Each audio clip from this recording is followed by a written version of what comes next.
жаңы система сунушталгандан кийин, мыйзам кабыл алынгандан кийин кандайдыр бир эме бар, мындай аракеттер пайда болуп калды. Көп айымдар мен катышам деп өздөрүн уже азыр айтып атышат.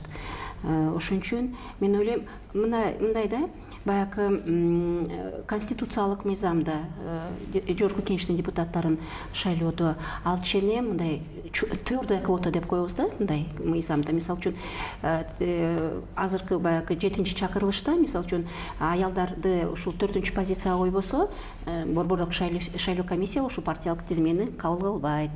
Анан кийин шаардык кеңештерге дагы шайлоо болсо, ал 3-чү позицияда деп биз белгиленгенбиз ушул мыйзамды.